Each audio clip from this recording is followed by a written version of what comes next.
Hello, my name is Jenna, and I'm a Korean college student living in Washington, D.C., the capital of the United States. In D.C., the Korean War Memorial is meant to relay the following message. Our nation honors her sons and daughters who answered the call to defend a country they never knew and a people they never met. Yet, for Koreans in America, the Korean War is not a distant, foreign, or forgotten past. It is a deeply personal and ongoing pain. My grandparents were young when the Korean War broke out in 1950. My grandfather would tell me stories of having to endure the war as a child. One of the most difficult stories he shared with me was when his town was fleeing during the invasion of South Korea. He lived in Namyangju, a smaller town outside of Seoul. He was only 6 years old and recalls his mother picking him up and running for their lives. Many around them were gunned down. It was a miracle that my grandfather and my great-grandmother survived. When I attended elementary school in South Korea, I remember having special lessons on June 25th, the day the war broke out, to make sure the memory of the war was kept alive. We learned about the pain and suffering of people on both sides of the 38th parallel, and how the lack of a peace agreement kept our country and the entire peninsula on edge. As all my family remains in South Korea, I often feel like I'm holding my breath, hoping that the geopolitical situation in the region will not falter.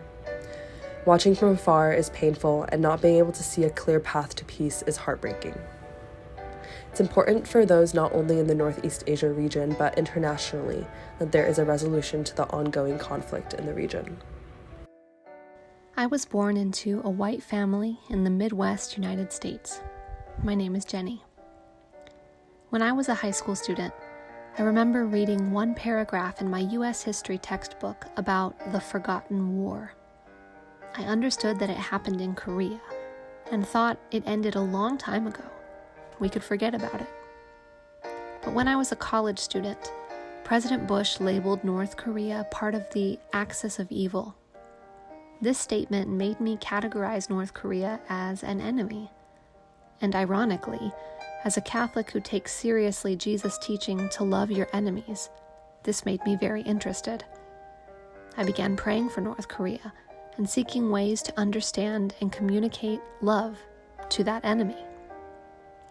I began to study Korean history and learned of America's role in encouraging Japan to colonize Korea, and how Americans undermined the self-determination of Korean people by dividing their land and their families in 1945. Only then did I learn how destructive the Korean War was, that it was still unended, and that Koreans on both sides of the border were calling for a peace agreement. I wanted to stand with them, to do my part as an American to end the ongoing war and heal the broken relationships.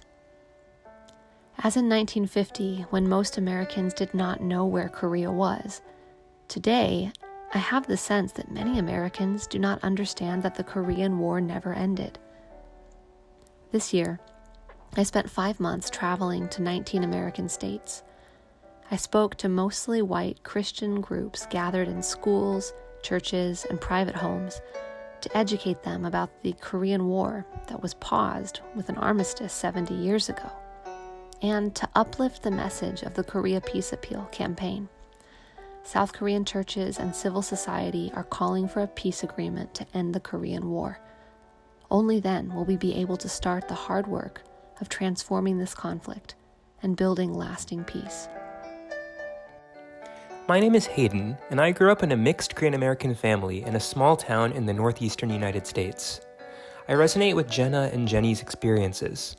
Both of my maternal grandparents survived hunger, disease, and displacement during the first years of the Korean War, and they still carry the trauma decades after emigrating from Korea. My school books also barely touched on the war, largely treating it as a thing of the past, and most of the other people I grew up around did not know much about Korea or the war, except for media reports that encouraged aggression with North Korea. When Korea did come up in conversation, it was usually related to military affairs. As a university student, I began to learn the truth about the ongoing state of conflict in Korea, and how the United States' geopolitical strategy maintains this open wound while driving military escalation across the region, from Japan to the Philippines.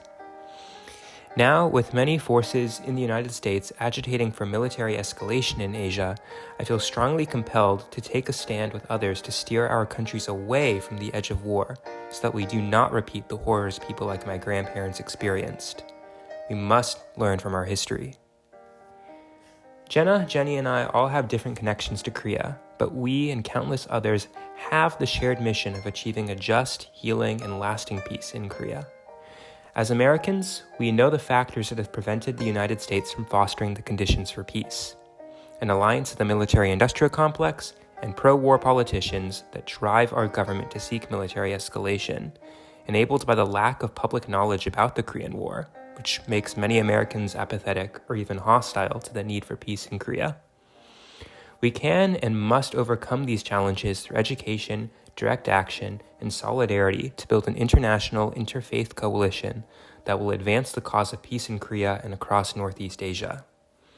Thanks to the work of many people before us, we have a strong rock on which to grow this coalition. All three of us saw this last July when hundreds of diasporic Koreans, Americans, and other peace activists gathered in Washington, D.C. on the 70th anniversary of the Armistice Agreement to call for a formal end to the war. From this foundation, we must continue to build love and understanding across divides so that all of our communities are empowered to create peace together.